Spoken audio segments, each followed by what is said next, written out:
Hey, welcome back to a new video. How you doing? Hope you're well. So today we've got a bit of a different video. We've just woke up and we've decided to make eggplant bacon. We've never made it before. My brother told me about it the other day.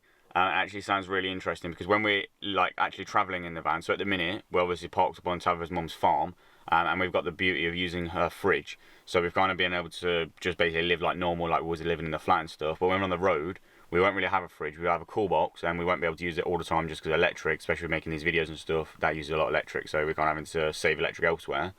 So we won't be having a fridge to store meat or anything. So if we buy meat when we're on the road, we'll have to use it that day. So we won't be able to store it at all. For like maybe chorizo we might be able to store, and maybe some dried meats, but like the bacon and stuff like that, probably not. So we're trying to make a lot more recipes using vegetables, because obviously we can store them easier in the van, and they won't go off obviously if it gets a little bit warm and that lot. So we feel like they're the perfect thing for van life, really, especially if you don't have a fridge. We already eat quite a lot of vegetables and stuff, but we're just kind of gradually making more and more recipes. Like I've already got a curry recipe that uses aubergine and sweet potato and stuff, and we're trying this out. This is the first time I made it, so I have no idea how this is going to go.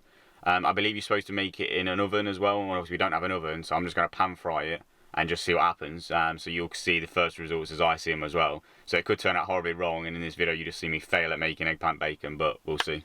But first things first, we need to start a day with a cup of tea, because that's the only way you just start a day.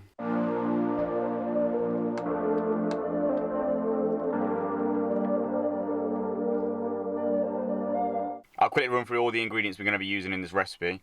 So it's going to be kind of like a BLT. So we've got some lettuce, tomato, obviously aubergine to make the actual fake bacon. Some salt, we've got some coarse sea salt here. We've got some hot paprika, or hot smoked paprika. The only reason I've got hot smoked paprika is because I didn't have standard smoked paprika in the shop, so I had to buy this one. Obviously pepper, some Henderson's relish or Worcestershire sauce, any of them two. Some olive oil to cook it in, and some cumin. So the only herbs, or the only spices, sorry, that's going to be in it is paprika or smoked paprika and cumin.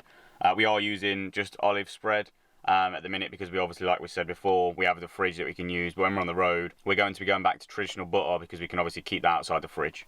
So that's all it is. It's not nice and simple. Obviously we've got bread as well, actually, to put it in, otherwise you ain't having a BLT without bread. So all we've got to do with the aubergine is just slice it in half. You can either use a potato peeler and just get like nice thin slices of it, or obviously we don't have that, so I'm just going to use a knife and actually just try and slice it as thin as I can, really.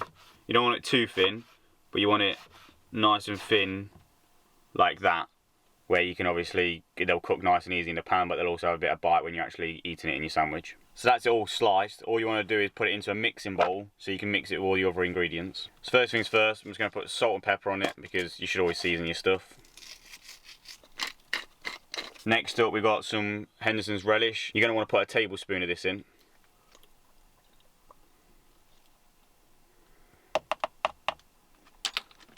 Like I said, you can use Worcestershire sauce for this, but I prefer Henderson's relish just over Worcestershire sauce in general. I don't know how it will turn out in this recipe though, because it's the first time I'm using it. Then you're going to want a teaspoon of smoked paprika. And then you're going to want a teaspoon of cumin as well. That's pretty much it. You just got to mix it up then, and then chuck it in the frying pan and start cooking it. I will put some oil in with it when I'm actually mixing it, because I'll put less oil in when I'm frying it, but this will obviously help it all mix around and stuff. So I've just mixed it up. That's kind of what it should look like once you've mixed it up, nice evenly coated. Now I'm just going to slice up the salad to go in the sandwich before I start cooking this.